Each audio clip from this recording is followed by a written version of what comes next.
Bismillahirrahmanirrahim. Assalamualaikum warahmatullahi wabarakatuh. Alhamdulillah wassalatu wassalamu ala Rasulillah wa ala alihi wa sahbihi wa man tabi'ahu wa mawala.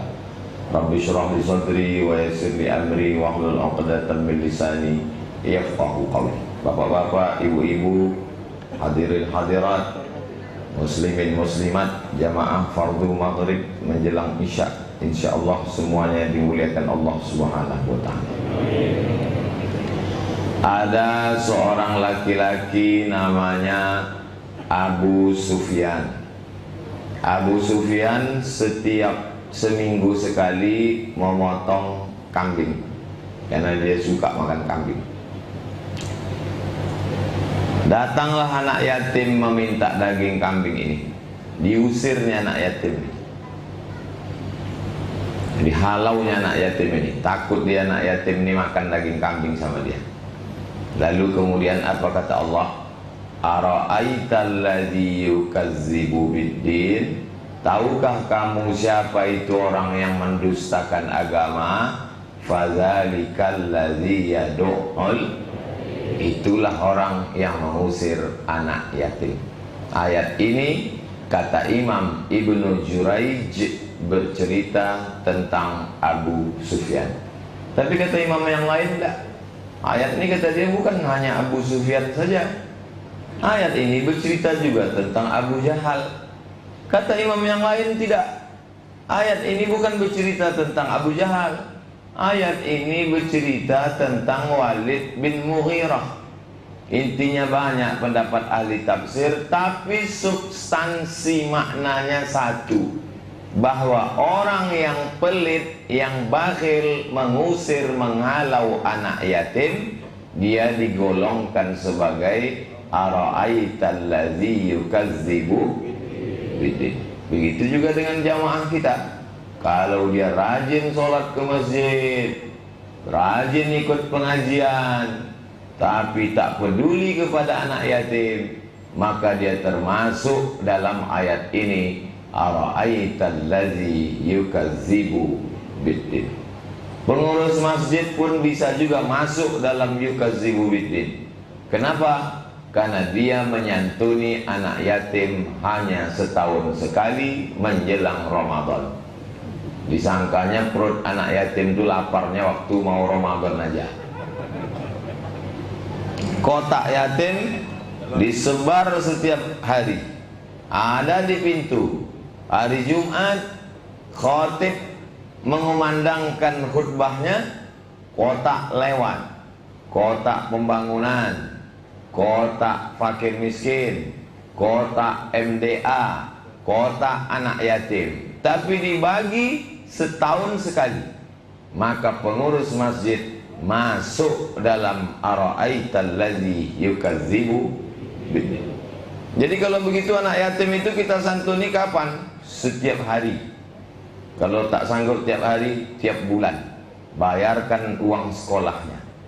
Maka Yayasan Tabung Wakaf Umat ingin menyelamatkan orang Pekanbaru supaya tak masuk dalam yukazzibu biddin, pendusta, pembohong agama. Maka dia bisa menyantuni anak yatim, fakir miskin, du'afa sejak bulan Juli 2021 sampai hari ini. Mereka sudah menghafal Quran 20 berapa orang gue? 24 orang. Saya ingat, cuman pura-pura nanya. 24 orang, gratis semuanya. Makannya, minumnya, sampai odolnya, sabunnya, sampo-nya, sikat giginya, gratis semua. Dari mana itu? Dari orang yang mentransfer ke nomor rekening. Tak tahu ke siapa-siapa saja yang mengirim. Tapi kebanyakan dari luar Pekanbaru. Tanyalah admin kalau tak percaya. Orang Pekanbaru yukazzibu biddin. Mereka mendustakan agama. Rajin memang dia sholat ke masjid, tapi pelitnya minta ampun. Pendusta agama. Pendusta agama bukan orang tak sholat. Jadi kalau ada orang tak sholat, Pak Ustadz, dia bukan pendusta agama, lalu dia kafir. Man taraka sholata muta'ammidan, siapa yang tak sholat sengaja meninggalkan sholat, faqad kafara jihara, maka kafirlah dia secara nyata. Kalau dia sholat rajin tapi tak mau sedekah, yukazzibu biddin. Ibu, kalau laki ibu pelit, balik dari sini bilang, abang yukazzibu biddin. Aku tak pelit, kata abang tuh. Memang aku yang cari duit, tapi kau yang megang dompet. Dibalasnya, kalau gitu kaulah yang yukazzibu biddin. Berkelahi bapak itu sama ibu itu gara-gara Abdul Somad. Besok pengurus masjid disomasi, jangan undang ustadz itu lagi, ustadz provokator. Bapak ibu yang dimuliakan Allah, saya tak ada maksud macam-macam, saya cuma membahas. Jangan salahkan saya, yang salah siapa? Imam tadi, itu rakaat pertama dibawanya, kan itu ayat pertama tuh, ghairil maghdubi alaihim waladdallin. Amin. Bismillahirrahmanirrahim. Ara'aital ladzi yukadzibu biddin. Tahukah kamu siapa itu pendusta agama? Fadzalikal ladzi yad'ul yatim. Merekalah orang yang mengusir, menghalau, tak mau menyantuni anak yatim. Bukan kata saya, kata imam. Kalau mau marah, marahlah sama imam. Saya menjelaskan apa yang dibaca imam aja. Sampai jam berapa Ustaz jelaskan? Sampai azan isya. Jam berapa azan isya? Jam 7.15, 15 menit lagi saya jelaskan surat ini. Habis itu nanti kita sholat isya. Habis sholat isya baru saya jawab pertanyaan-pertanyaan tertulis. Habis jawab pertanyaan, ada katanya makan bersama di rumah masing-masing. Pas saya bilang makan bersama, langsung jamaah panitia, wah kacau itu. Kalau ada panitia yang takut dia duitnya keluar, itulah dia yukadzibu biddin.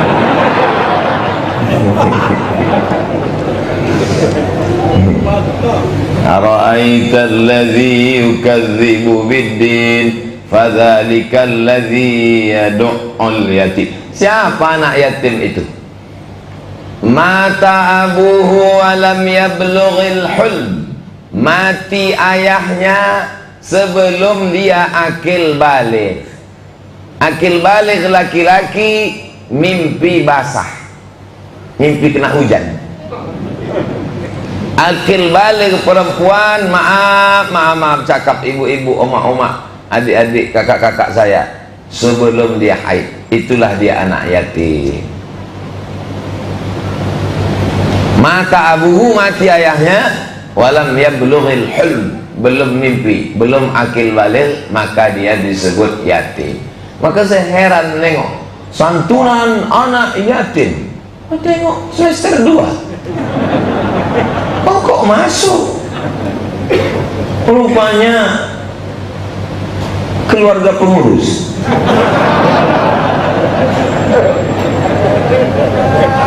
Jadi anak yang sudah SMA, yang sudah kuliah, dia tidak yatim.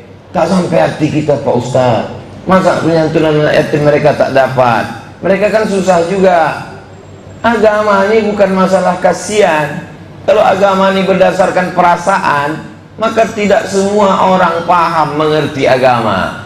Agama ini bukan akal, agama ini bukan perasaan. Agama ini adalah wahyu dari Allah SWT. Kalau kata Allah dia tidak yatim, jangan kasih. Orang yang memakan harta anak yatim, innama ya'kuluna fi butunihim nara. Mereka yang memakan harta anak yatim, maka mereka memakan api neraka di perut mereka. Makan api neraka. Berarti sama kita menyuapkan api neraka. Mau kau makan api neraka? Makan. Tapi Pak Ustaz kasihanlah, dia tak ada duit, dia susah. Makanya kotak itu dibuat 2. kotak yatim dan kotak du'afa. Du'afa dia tak yatim, ayahnya hidup, cuma setengah mati, tak bisa nyari nafkah, susah. Atau ayahnya ada, emaknya mati, maka dia tidak disebut yatim, tapi dia disebut dengan piatu. Maka banyaklah anak yang ayahnya mati tapi emaknya bekerja, tenang dia. Tapi sebaliknya, begitu ayahnya meninggal, ibunya mati, meninggal dunia, bapaknya masih hidup, maka ibu tirinya ini Masya Allah. Oleh sebab itu maka dibuatlah dua kotak. Kalau dia bapaknya meninggal namanya yatim, kotak yatim, jangan kasih duit ini kepada yang lain. Adapun yang bapaknya merantau tak balik-balik, nama bapaknya Pak Toib, mohon maaf Pak Toib dan atau dia sakit, atau emaknya meninggal bapaknya ada tapi ibu tirinya kejam, maka dia masukkan dalam kelompok du'afa. Jadi nanti waktu penyantunan, santunan anak yatim dan du'afa tetap sama-sama maju, dia tetap disantuni. Saya jumpa anak yatim, saya tanya, bapak dulu anak yatim Pak? Betul Ustaz Somad, ayahku meninggal waktu aku masih kecil. Apalah kesan bapak selama menjadi anak yatim? Yang paling menyakitkan Ustaz Somad, waktu dipajang di depan orang ramai, tunan anak yatim, majulah kami di depan Pak Ustaz, malunya muka kami ditengok anak, semua orang nengok, berbisik-bisik, anak yatim, mati bapaknya. Sedihnya Ustaz, sejak itulah saya tak mau menyantuni anak yatim depan orang banyak. Setiap bulan santunan untuk anak yatim, antarkan ke rumahnya, jangan dia dipajang depan orang banyak. Tapi yang paling menyakitkan lagi Pak Ustaz, bukan waktu dipajang itu, pas dibuka amplopnya 20.000. Udahlah awak malu, isinya pula 20.000, setahun sekali pula tuh. Celaka pengurus Pak Ustaz. Bukan kata saya, kata anak yatim. Nah, jadi mari kita perbaiki cara berpikir kita. Santunan jangan lagi menunggu menyambut Ramadan, santunan setiap bulan. Jangan lagi dia dipajang depan orang banyak, langsung datang ke sekolahnya. Assalamualaikum Pak Kepala Sekolah. Waalaikumsalam. Berapa anak yatim di sini? Ada sekitar 100 orang Pak. Wah banyak. Bapak mau bayar semua? Enggak, nanya aja. Nah, begitu.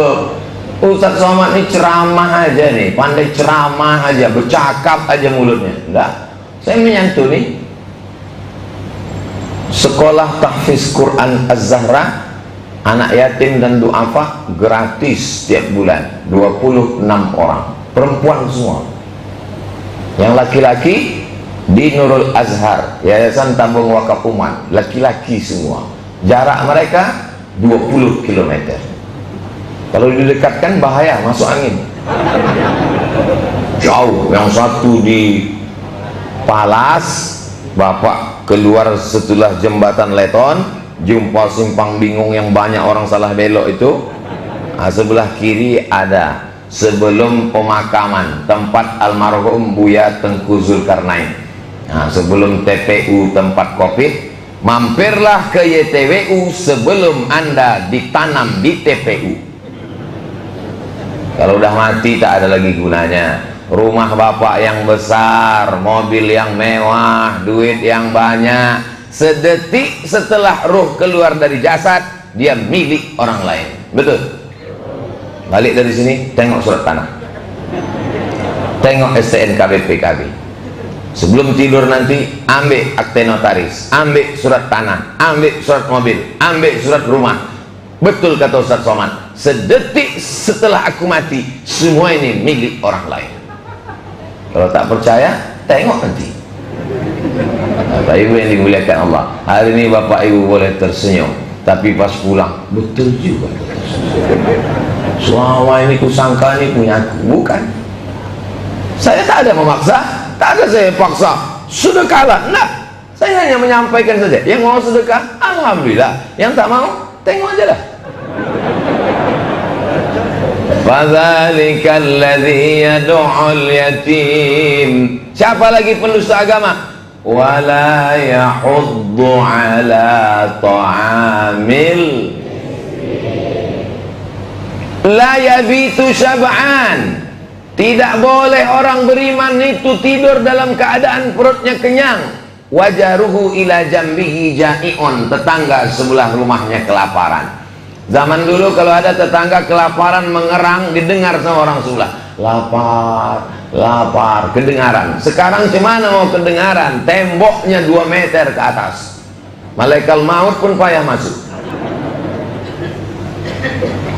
Oh, malaikat mana boleh Pak Ustadz? Perumpamaan, kiasan.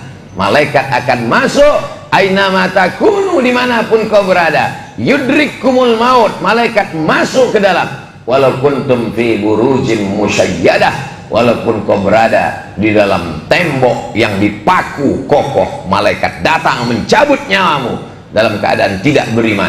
Gara-gara apa? Tak peduli kepada fakir miskin. Sholatnya rajin, puasanya rajin, hitam keningnya, gara-gara sejadah tak pernah diganti. Rajin pergi ke Makkah, tapi kalau menyantuni anak yatim fakir miskin, la ilaha illallah Muhammadur Rasulullah, wala yahuddu ala ta'amil miskin. Saya muak nih orang miskin nih Pak Ustadz. Maunya orang miskin ini dibinasakan aja. Orang miskin dari zaman dulu sampai hari kiamat tetap ada. Mereka adalah menguji kita. Orang miskin itu diuji Allah dengan kemiskinannya, dia sabar. Kita diuji Allah dengan kekayaan, dengan duit kita. Kita tak sabar. Sabarnya orang miskin, diam. Sabarnya orang kaya, bergerak, memberikan yang paling tinggi, zakat. Siapa saja di antara bapak ibu yang punya duit 100 juta, zakatnya 2,5%. Jika uang Anda 100 juta, maka zakat Anda 2,5%. Berapakah zakatnya? Ya, kalau cerita zakat ini banyak, pura-pura bodoh. Kalau 100 juta, zakatnya 2,5%, 2,5 juta. Tak mau dia keluarkan. Namanya siapa? Pelit, bin bakhil, bin kedekut, bin medit. Apa lagi? Tahanlah duit itu, peganglah dia sampai tak menetes. Belum ada saya, lama hidup banyak dirasa, jauh berjalan banyak ditengok. Belum pernah saya menengok orang mati bawa berangkas, belum pernah. Belum pernah saya menengok orang pelit, orang bakhil, orang kedekut, orang medit mati membawa duit, belum pernah. Belum pernah saya menengok mengantar ke liang lahat, alam barzah, alam kubur, menengok orang kaya mati bawa kartu ATM, tinggal semuanya, habis. Apa yang kau bawa mati? Kalau pernah 1, 2 sak, 3 sak semen, 1 kerikil batu bata, itulah yang menolong di hadapan Allah Subhanahu wa ta'ala. Yang sudah bersedekah, berzakat, alhamdulillah. Yang belum, insya Allah. Sudah ku sampai tak juga terbuka pintu hati, innalillah. Wala yahuddu ala ta'amil miskin, fawailun, wail, celaka. Makna wail, celaka. Nama anak saya Wail Pak Ustaz, celaka. Wail, nama neraka. Ada neraka tuh namanya neraka sakor. Masalakakum fi sakor. Kenapa kamu masuk neraka sakor? Lam naku minal musallin. Karena kami tidak sholat. Kalau tak sholat, neraka sakor tempatnya. Tapi neraka Wail, orangnya sholat, tapi dalam sholat itu yang diingatnya drama Korea. Macam mana supaya kita sholat itu mengingat Allah Pak Ustaz? Sebelum sholat, hati dibalikkan dulu. Ini hatinya sedang ke mall, sedang ke pasar, sedang ke TV, sedang ke handphone, dibalikkan dulu. Astaghfirullahaladzim. Qul a'udzu birabbin nas, malikin nas, ilahin nas, min syarril waswasil khannas, alladzi yuwaswisu fi sudurin jinnati wan nas. Usolli fardal isya 4 raka'atin adaan ma'muman lillahi ta'ala. Itu dalam rangka membalikkan hati ke dalam diri kita, supaya jangan sampai kemana-mana. Apa sholat kau nih? Sholat isya. Usolli fardul isya. Berapa rakaat? 4 rakaat. Ada apa qadha? Adaan. Jadi imam apa jadi makmum? Makmuman lillahi ta'ala. Dipasang niat itu di dalam takbiratul ihram. Allahu Akbar. Disitu baru baca iftitah. Membaca iftitah itu dibaguskan, kata Syekh Ali Jum'ah, diantara penyebab khusyuk dan tak khusyuk itu ada pada nafas. Orang yang membaca mengikuti nafas itu membantu khusyuk. Allahu Akbar kabira walhamdulillahi katsira wa subhanallahi bukratan wa asila. Wajjahtu wajhiya lilladzi fatara as-samawati wal arda hanifan musliman wa ma ana minal musyrikin. Inna salati wa nusuki wa mahyaya wa mamati la syarika lahu wa bidzalika umirtu wa ana minal muslimin. Pakai nafas itu membantu kekhusyukan. Banyak orang sekarang macam tahu isi kepanasan.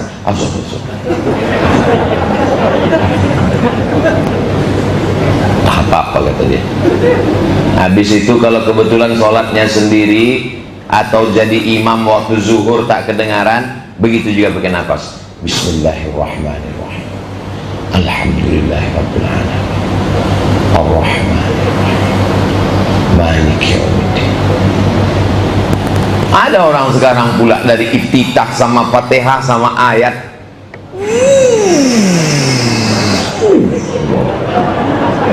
satu hembusan nafas. Nama Valentino Rossi. Apa? Pas ada orang nampak sholat pelan tahiyatul masjid, kenapa si anu tuh sholatnya lama? Maklum, mu'allaf baru belajar. Fawailun lil musallin. Celaka orang yang lalai dalam sholatnya. Bukan tak sholat. Kalau tak sholat neraka sakor tempatnya. Sholat dia, tapi lalai dia dalam sholatnya. Walil maghdubi alaihim wal. Kalau kita jadi makmum, dengarkan bacaan imam. Bismillahirrahmanirrahim. Alhamdulillahi rabbil alamin. Ar-Rahmanirrahim. Fastami'u lahu, dengar baik-baik. Wa ansitu, diam. Na'allakum turhamun. Itu makanya mata kita dalam mazhab Syafi'i disuruh menengok tempat sujud. Tak boleh tengok ke atas. Sebab kalau tengok ke atas nampak, wah cantik. Mati kipasnya. Kata-kata dia. Muka tak boleh tengok ke atas. Apalagi sekarang anak-anak muda banyak pula sholat pakai baju kaos bertulis-tulis di belakang. Tulis di belakang. Emang masalah buat lo? Tengok itu. Alladzina hum an salatihim sahun, lupa. Bang, ada abang belikan bakso sama mie ayam yang kutitipkan tadi? Tidak. Dasar abang sahun. Sahun dia lupa. Alladzina hum an salatihim sahun. Alladzina hum yura'un. Orang yang suka riya, mempertontonkan amal perbuatannya. Kau kenapa tak pernah sholat ke masjid? Ku tengok. Aku takut riya, Pak Ustaz. Jadi kau sholat di mana? Di masjid sana. Bertanya masjid sana, tak juga datang. Kata masjid sana, kau tak pernah ke sana? Saya di kamar, Pak Ustaz. Tanya bininya, Idul Fitri sama Idul Adha aja, Pak Ustaz.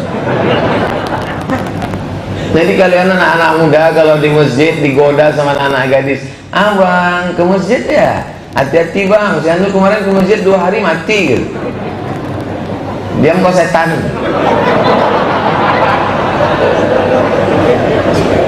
Kalau kita sudah langkahkan kaki ke masjid, sholat saja.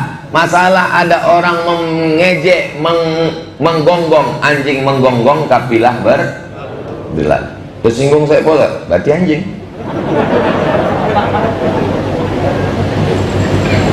Tarkul amal li ajlin nas riya. Tak jadi beramal karena takut dipuji orang, riya. Wal amal li ajlihim syirik. Beramal karena ingin dipuji orang, syirik. Apa di antara tanda orang riya? Beda di depan orang sama di belakang orang. Kalau dia sholat tahiyatul masjid di masjid, sholat maghrib, orang banyak menengok, ghairil maghdubi 'alaihim waladdallin. Amin. Bismillahirrahmanirrahim. Yasin. Lama. Tapi kalau sholat duha di rumah,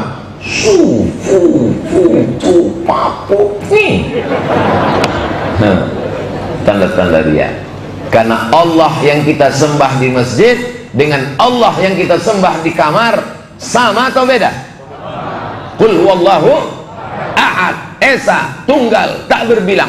Wa huwa ma'akum aynama kuntum. Dimanapun kamu berada, dia bersama dengan kamu.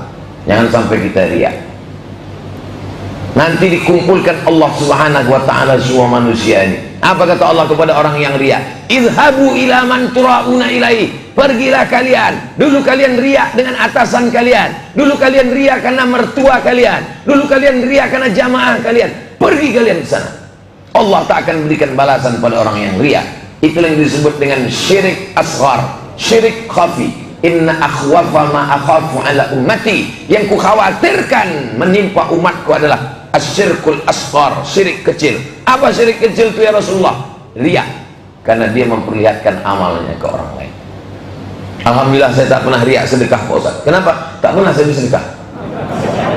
Oh. Alladzina hum yura'un. Ayat yang terakhir. Wa yamna'unal ma'un. Melarang orang berbuat baik. Hebat jam. Banyaklah sudah masjid tempat saya ceramah, jarang yang bisa pas ayat terakhir berbunyi.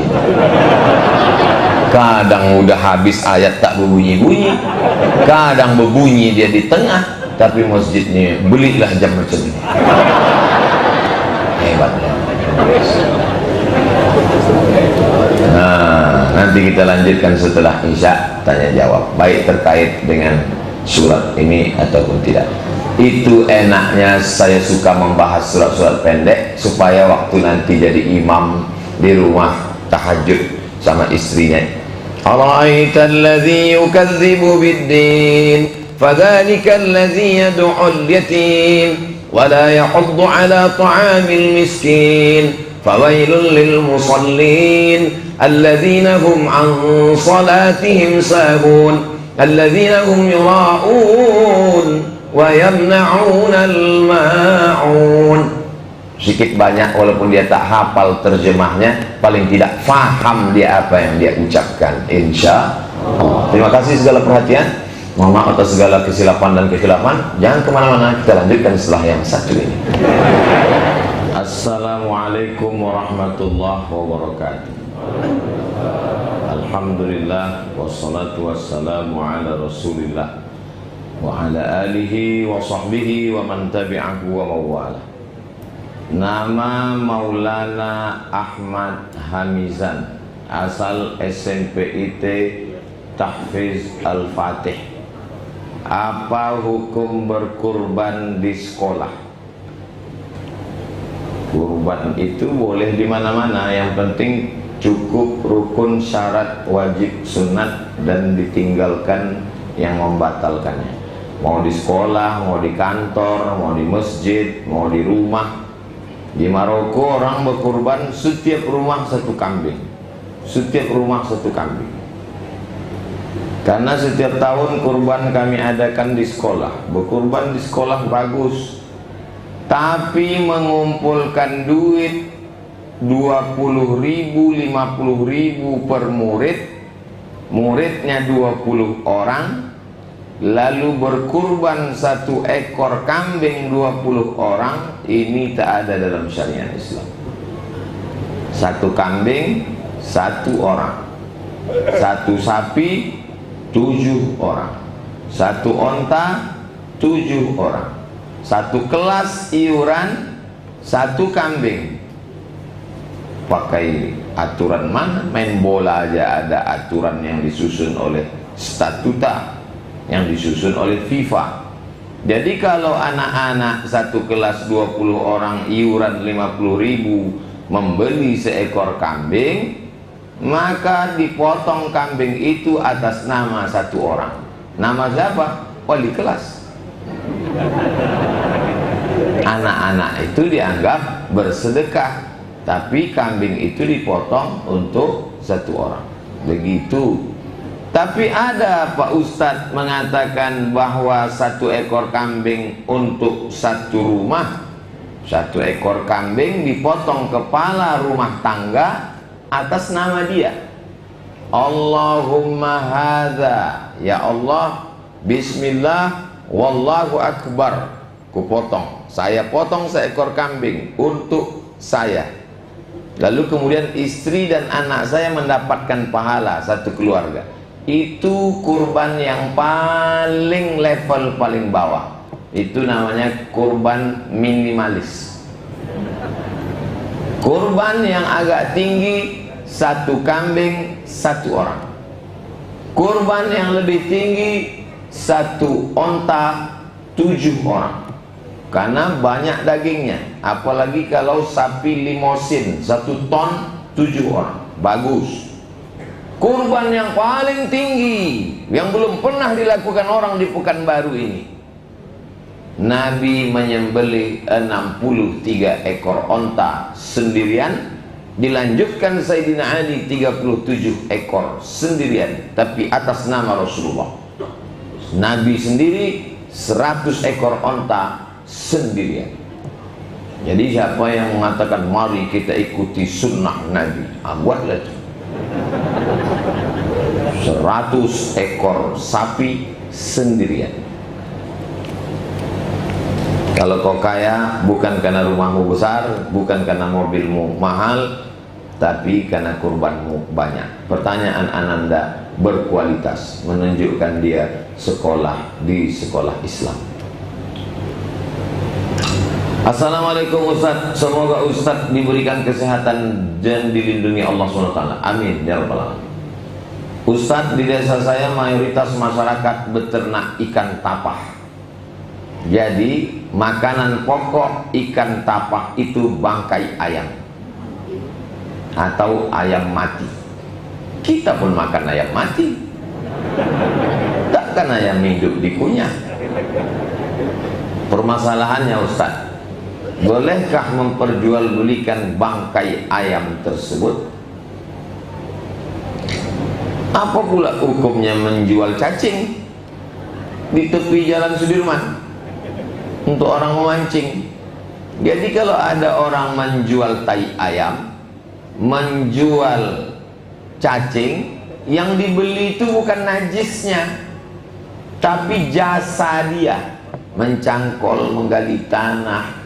Karena kalau cacing itu dibeli haram. Tapi jangan kiaskan ke ini ke babi. Nanti orang jual babi, babi ini haram. Bukan babinya, jasa beternaknya.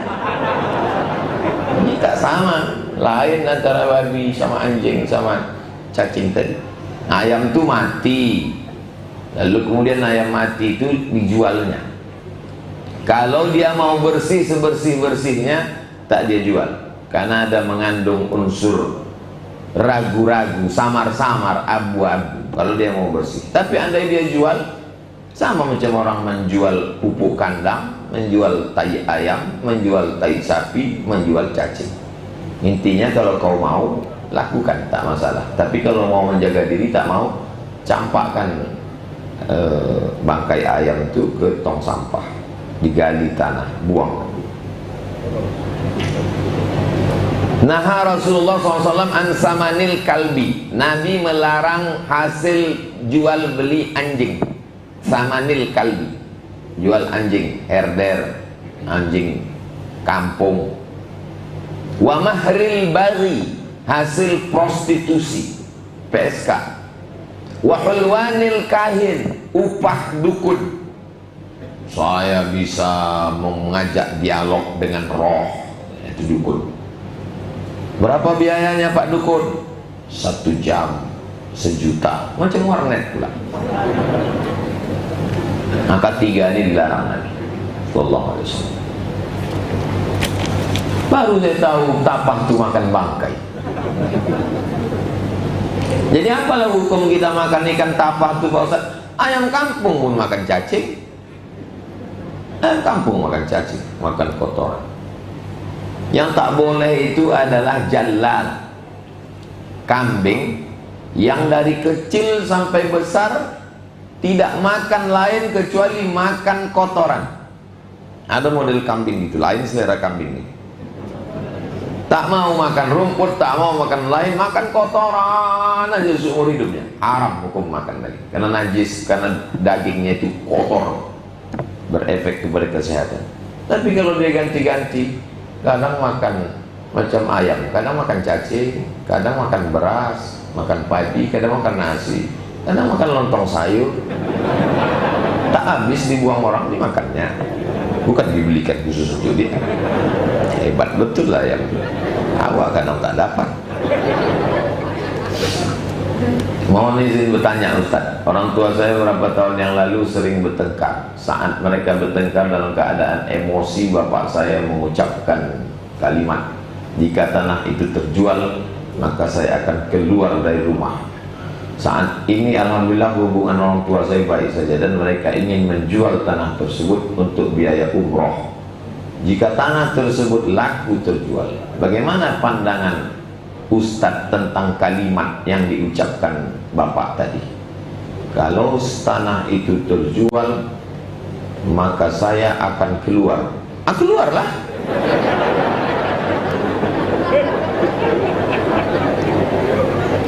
La yu'akhidhukumullahu billaghwi fi aymanikum walakin yu'akhidhukum bima kasabat qulubukum.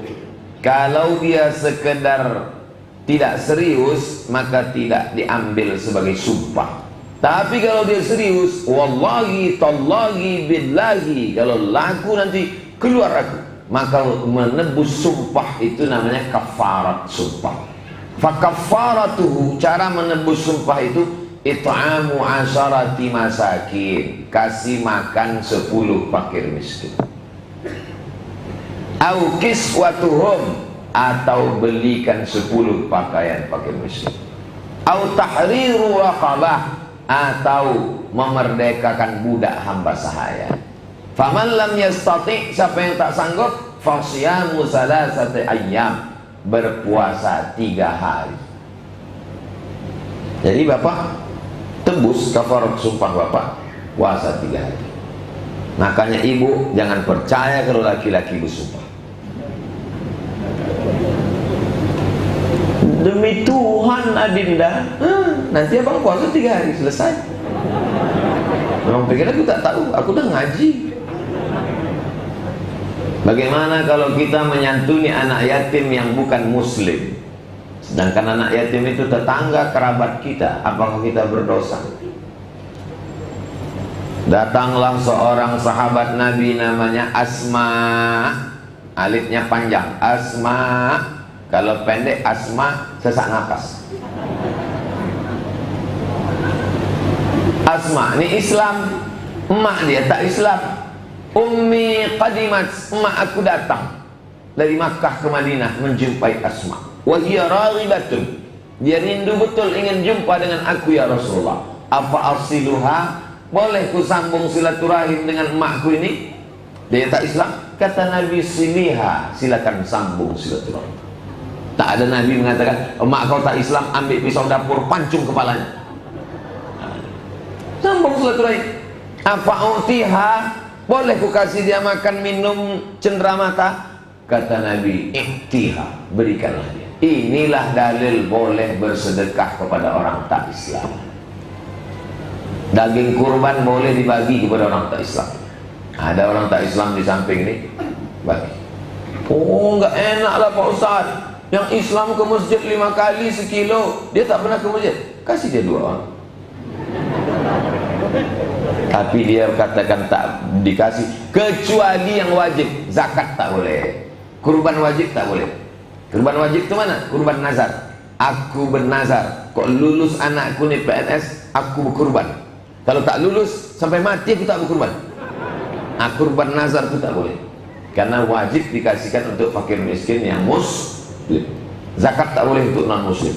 Tapi sedekah boleh. Tadi yang ditanyakannya, bolehkah menyantuni? Apakah santunannya wajib atau sunnah. Tapi yang dikasih ini santunan pribadi, bukan santunan orang lain, karena niat orang kan tidak untuk itu. Mana pula kita tahu niat masyarakat ini semua untuk non muslim? Santunan pribadi. Ada tetangganya non muslim, boleh jadi terbuka pintu hidayah karena itu, karena sedekah, karena hubungan baik. Sebelumnya saya mohon doanya, Ustadz, ibu saya sedang sakit stroke sudah 5 tahun, tak bisa ngapa-ngapain. Nanti di akhir majelis kita berdoa sama-sama kepada Allah SWT.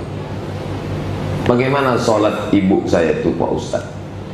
Bagi yang tak bisa duduk, rukuk, sujud, maka dia tetap berdiri di awal. Di awal tetap berdiri. Usolli fardal isya arba'a raka'atin. Adaan sendirian di kamar karena tak bisa ke masjid. Lillahi ta'ala. Allahu Akbar. Iftitah, Fatihah, ayat. Pas rukuknya baru duduk di kursi. Bukan dari awal itu duduk di kursi. Kalau sanggup berdiri, Allahu Akbar. Tak sanggup, baru dia duduk. Di awal tetap berdiri. Kalau sanggup berdiri, tak sanggup berdiri dari awal, duduk dari awal. Rukuknya agak rendah sedikit, sujudnya agak ke bawah sedikit. Katanya kening mesti ditempelkan ke spring bed, Pak Ustaz. Tak ada. Ada orang menyebut itu tadi. Kalau dia tak bisa duduk, dibaringkan. Mana arah kiblat? Sana. Kakinya ke sini, kepalanya ke sini, maka miring dia menghadap kiblat. Miring kan dapat tidur. Kalau badannya tak bisa miring, telentang saja. Salat isyarat, matanya Allah, Allah. Tak bisa wudhu, ditayamumkan. Dia pakai pampers Pak Ustaz, boleh jamak tapi tidak kosor, karena kosor syaratnya mesti musafir 89 km. Darurat tingkat tinggi, pampers mesti diganti, maka 3 kali ganti. Sholat subuh 1 pampers, sholat zuhur jamak takdim, asar tarik ke zuhur, zuhur 4, asar 4. Sholat maghrib dengan isya tarik ke isya, jamak takhir, maghribnya tarik ke isya. Isya 4 rakaat, maghrib 3. Tidak ada alasan untuk tidak sholat. Tak bisa duduk, tayamum. Tak bisa duduk, berbaring, miring, telentang. Siapapun bisa mengalami ini.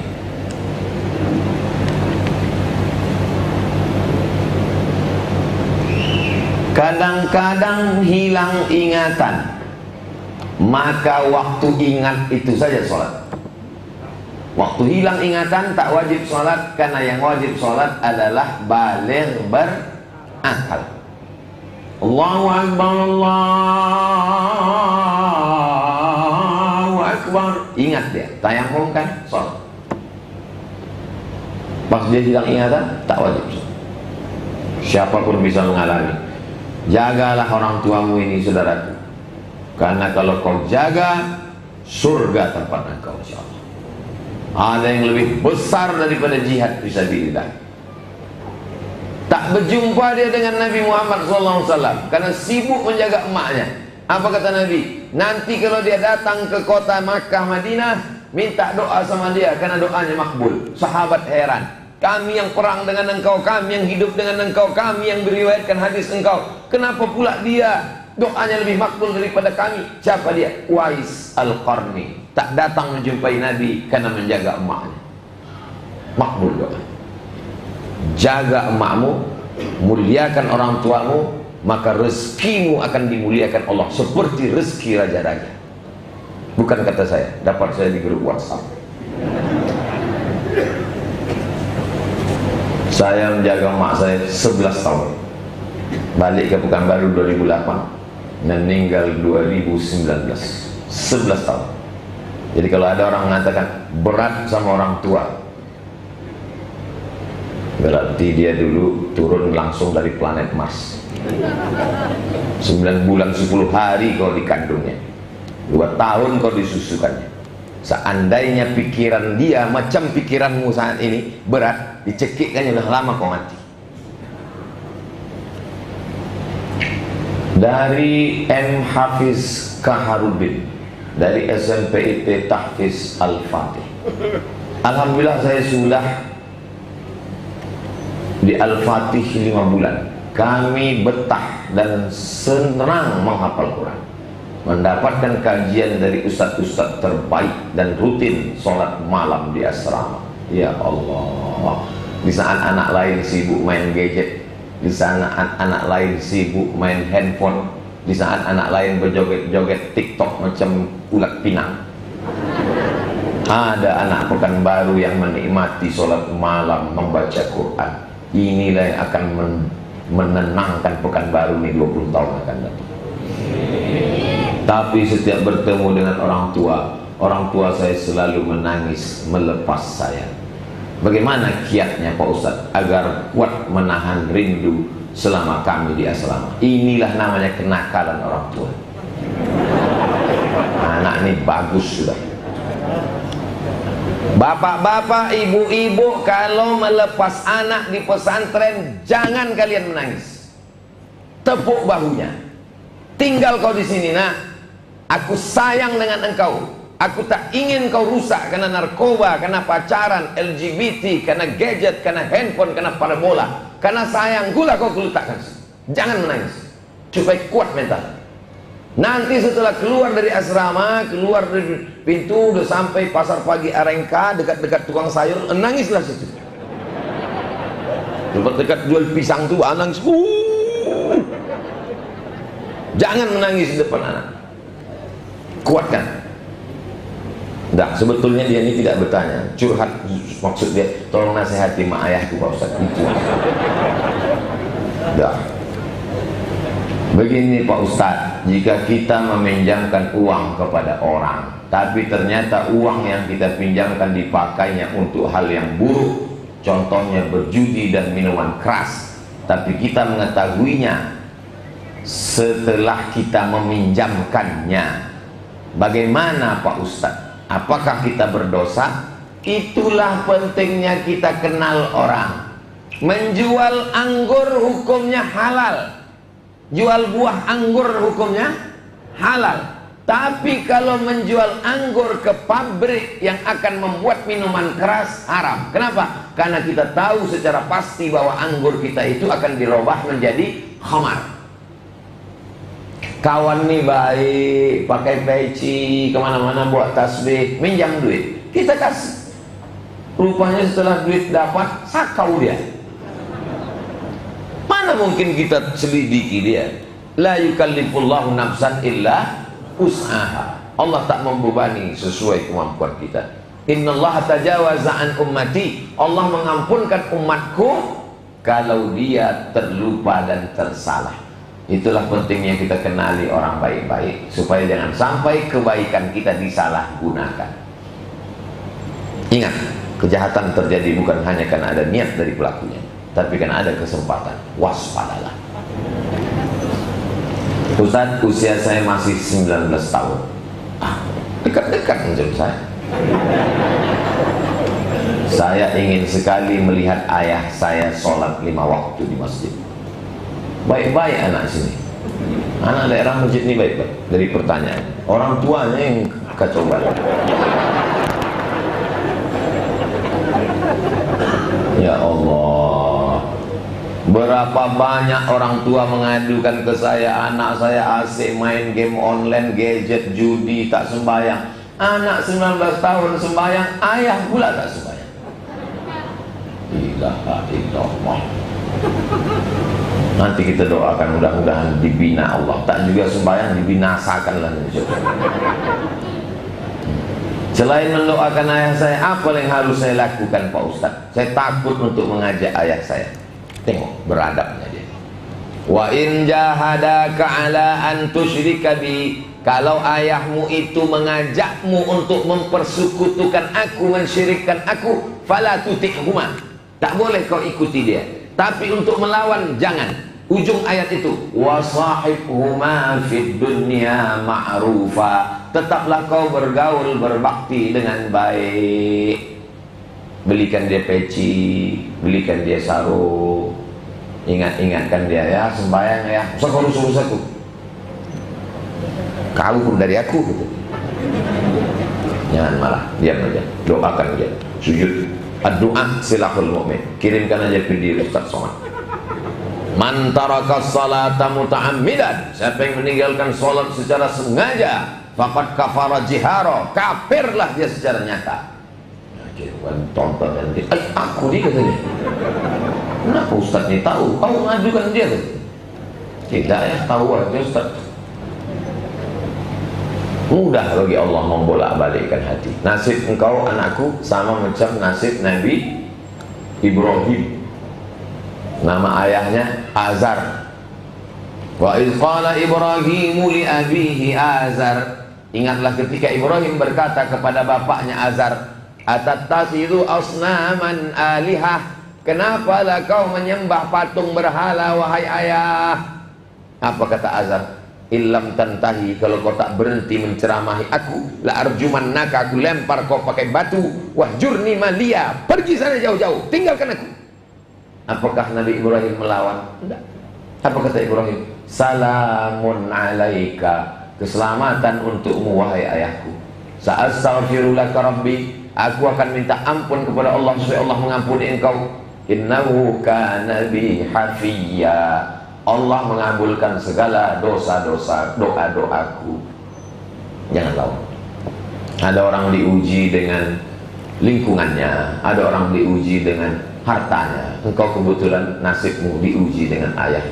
Kalau dapat hidayah dia dari mulut engkau, ayah dia Allah bika rajulan wahidan, satu orang dapat hidayah karena mulut engkau, khairun min humurin na'am, lebih baik daripada punya onta yang merah. Onta yang merah zaman Nabi kendaraan paling mahal.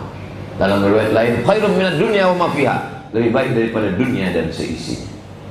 Siapapun bisa mengalami seperti ini. Kertas terakhir. Mengapa ulama-ulama menjadi sasaran orang zalim?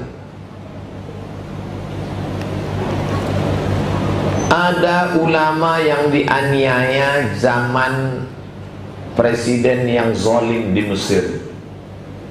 Penjaranya di dekat Qal'ah, benteng Salahuddin Al-Ayyubi, Muhammad Ali Bashar. Dikurung anjing herder, tak dikasih makan berhari-hari, lapar. Lalu ulama ini dicambuk sampai berdarah-darah, melekat darah di kulitnya. Habis itu dilepaskan anjing lapar tadi. Diharapkan mereka supaya anjing ini menerkam, mencabik-cabik. Lepaskan anjing. Begitu anjing itu mendekat, dijilatnya darah itu sampai bersih. Yang bercerita ini security yang menjaga penjara itu. Disinilah dulu seorang ulama pernah dipenjara, dicambuk sampai berdarah, dimasukkan anjing lapar, anjing itu menjilat. Anjing pun tahu membedakan mana ulama, mana orang jahat. Yang punya anjing yang tak tahu. Makanya kadang zaman sekarang ini lebih bagus kita berkawan sama anjing daripada sama orang. Lagi yang dimuliakan Allah SWT. Zaman berganti, musim berubah, isi dunia ini itu saja. Isi dunia ini cuma 5. Penguasa yang zalim, Fir'aun. Orang kaya yang sombong, Qarun. Orang cerdas tapi kecerdasannya untuk mendukung penguasa yang zalim, Haman. Ulama yang jahat, Bal'am. Anak muda yang memperjuangkan kebenaran tapi selalu dikejar-kejar, Musa. Kapanpun zaman berganti, isi dunia ini 5, tak kurang tak lebih. Penguasa yang zalim, Fir'aun. Orang kaya yang sombong, Qarun. Orang cerdas tapi kecerdasannya untuk menjilat kekuasaan, Haman. Haman disandingkan dengan Fir'aun dalam Al-Quran. Inna Fir'auna wa Haman, sesungguhnya Fir'aun dan Haman, wa junudahuma, dan bala tentaranya, kanu khati'in, mereka salah. Ulama yang jahat, Bal'am, ulama Bani Israel.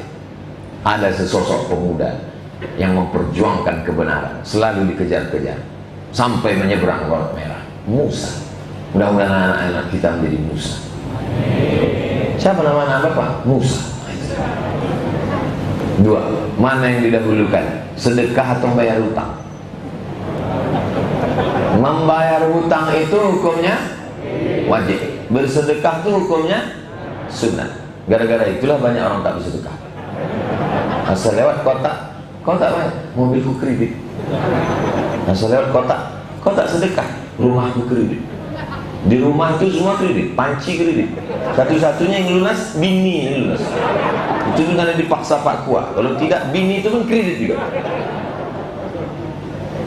Kalau kau punya hutang rumah, hutang mobil, hutang motor, hutang kulkas, hutang panci, wajib dibayar setelah jatuh tempo. 1 Januari 2022 wajib kau bayar. Tapi sekarang kau tetap boleh bersedekah. Sedekah hukumnya sunnah. Hutang yang jatuh tempo wajib dibayar. Zakat wajib. Sedekah sunnah. 3. Mengapa vaksin langsung diberikan kepada manusia kok tak dicoba dulu kepada binatang? Mana ku tahu? Tanyalah sama tukang jual vaksin. Jadi akan datang ustadz itu mesti kolaborasi dengan dokter. Dulu Unri pernah mengundang saya sama dokter spesialis otak, pernah di Unri. Kemudian sama spesialis tulang pernah. Jadi perlu. Jadi ketika ini ustadz dengan dokter pas pertanyaan macam ini bidang dia. Karena kalau saya menjawab ini, man takallama fi ghairi fannihi atabil ajaib. Siapa yang bicara bukan pada bidangnya, ngomongnya ajaib-ajaib.